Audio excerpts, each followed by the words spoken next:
नमस्कार students, I am वर्षा गुप्ता। आज हम पढ़ने जा रहे हैं चैप्टर नंबर 6 का। टॉपिक है हमारा अल्पकालीन उत्पादन फलन।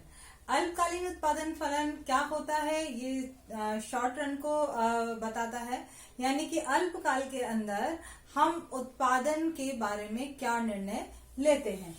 इसके और भी कई नाम होते हैं, जैसे इसे घटता हुआ सीमांत उत्पादन का नियम भी कहा जाता है, और ये नाम दिया है फ्रांसीसी अर्थशास्त्री टुरगोट ने। ओके, उत्पादन के साधनों के परिवर्तनशील अनुपातों के प्रतिफल के नियम कहा है E.H. चैम्बरलिन ने। तो अलग अलग अर्थशास्त्रियों ने इसके अलग अलग नाम दिए हैं।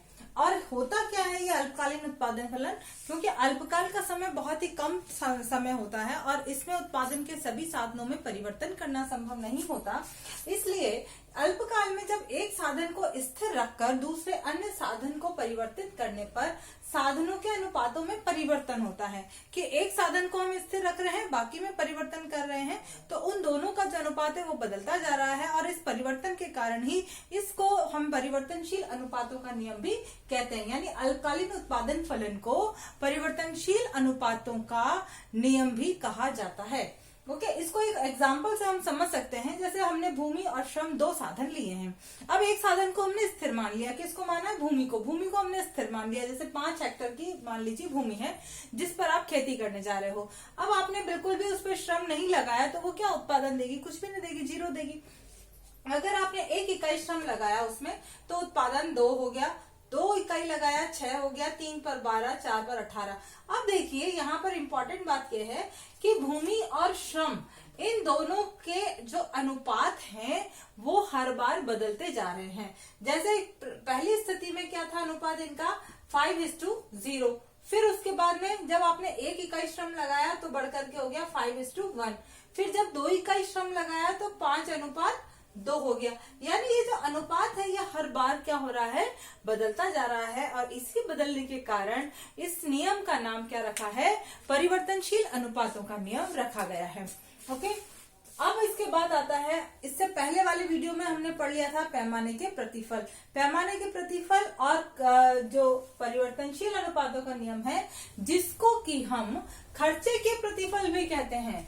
इस जो अल्पकालीन उत्पादन फलन है इसका नाम खर्चे के प्रतिफल भी है। तो इन दोनों में क्या अंतर है? किसमें? खर्चे के प्रतिफल और पैमाने के प्रतिफल में क्या अंतर है? बहुत ज्यादा अंतर नहीं है। इम्पोर्टेंट जो मेन अंतर है वो क्या है कि खर्चे के प्रतिफल में साधनों के अनुपातों में परिवर्तन होता है, जबकि पैमाने के प्रतिफल में साधनों के अनुपात स्थिर रहते हैं, उनमें कोई परिवर्तन नहीं होता।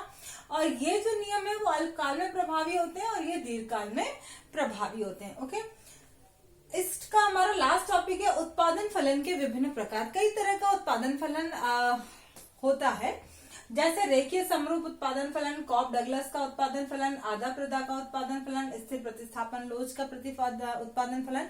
ये कुछ इंपॉर्टेंट उत्पादन फलन मैंने यहाँ पर बताए हैं। आपकी बुक में थोड़े से ज्यादा हैं, लेकिन इंपॉर्टेंट है, इनके नाम सिर्फ आपको याद रखने हैं, और ज्यादा डिटेल इनकी आप बहुत हायर क्लासेस के अंदर आप इनके बारे में पढ़ेंगे। स्टूडेंट्स, इसी के साथ हमारा ये चैप्टर फिनिश होता है, और इस चैप्टर के जो भी क्वेश्चंस हैं वो आप सॉल्व करिए। अगर आपको कोई प्रॉब्लम होती है तो आप जो प्रॉब्लम क्लास है उसके अंदर पूछ सकते हैं।